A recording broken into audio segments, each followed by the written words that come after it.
To the outside world, their lives appear to be a step backward in time, a renunciation of progress.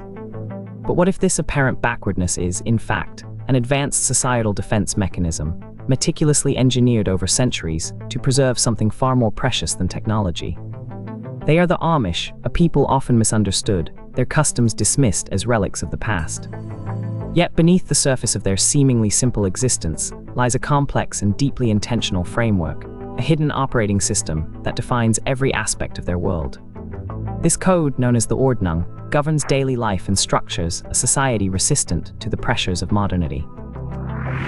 What appears as a uniform, almost austere existence is, in fact, a deeply considered choice deeply rooted in faith and community. The Amish consciously limit engagement with the outside world, their distinct dress and mode of transport serving as visible boundaries.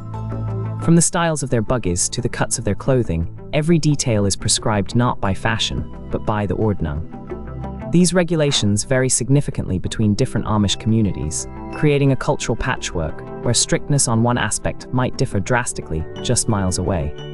Some communities permit rubber tires on buggies, while others insist on steel. One of the most striking visual aspects of Amish attire is the absence of buttons, typically replaced by hooks and eyes or straight pins. This seemingly minor detail carries significant theological weight. Buttons, particularly those associated with military uniforms, were seen as symbols of vanity and individual status, which directly contradicts Amish values of humility and equality. Zippers, also modern innovations, are similarly shunned for their association with flashy fashion and worldly trends. This choice ensures uniformity, minimizing any opportunity for personal adornment that might foster pride or draw attention to the individual rather than the community. Even children's playthings reflect this profound philosophy. Amish dolls, often handmade, typically feature blank, faceless countenances. This isn't for neglect or oversight, but a deliberate spiritual lesson. A face, in their view, could invite vanity, foster individualism, or even be perceived as a graven image, violating biblical commandments. By removing distinct features, children are subtly taught that every person is equal in the eyes of God, and that outward appearance or individual identity should not be a source of pride.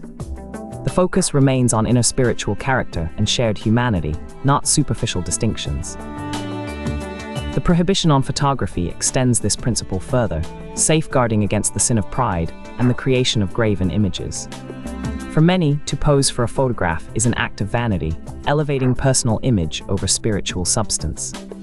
It's also seen as an attempt to capture and control God's creation, thus violating commandments against idolatry. This strict stance reflects a deep commitment to living without boastfulness, ensuring that individuals do not become objects of admiration. Their avoidance of personal documentation is not about secrecy, but about safeguarding spiritual humility within their community and before God. At the core of these seemingly restrictive rules lies a profound concept called Gelassenheit. This German word translates roughly to submission or surrender, encompassing humility, self-denial, and yielding to God's will and the community's consensus. Gelassenheit is the driving force behind their detachment from worldly possessions and individualistic pride, fostering a deep sense of interdependence and mutual support. It's a spiritual anchor that grounds their entire society, ensuring that the needs of the group always supersede personal desires. This collective spirit is vital for maintaining their unique way of life.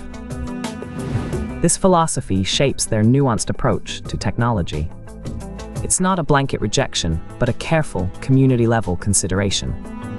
Each innovation is weighed against its potential impact on Gelassenheit, family bonds, and isolation from the corrupting influences of the outside world.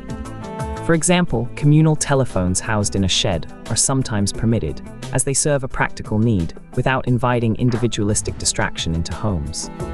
However, personal cell phones are universally prohibited for their potential to foster vanity, quick communication among individuals, and unchecked access to worldly influences, which conflicts directly with their core values. The profound success of the Amish lies not in their rejection of modern comforts, but in their deliberate prioritization of values that many in the modern world find increasingly unattainable. They actively choose humility over pride, community over individualism, and spiritual peace over material acquisition. These choices, codified in the Ordnung and living through Gelassenheit, create a powerful sense of identity and belonging. Their strict traditions are not burdens, but carefully constructed safeguards against the anxieties, distractions, and consumerism that often plague contemporary society. Amish life is a testament to the enduring power of intentional design. Ultimately, the perceived backwardness of the Amish is a sophisticated, intentional choice.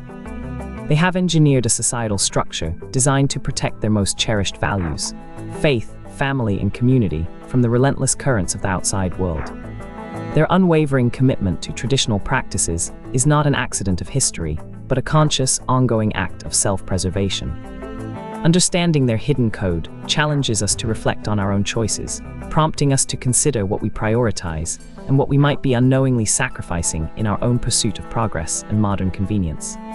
It's a profound counterpoint to our increasingly digital and individualistic age.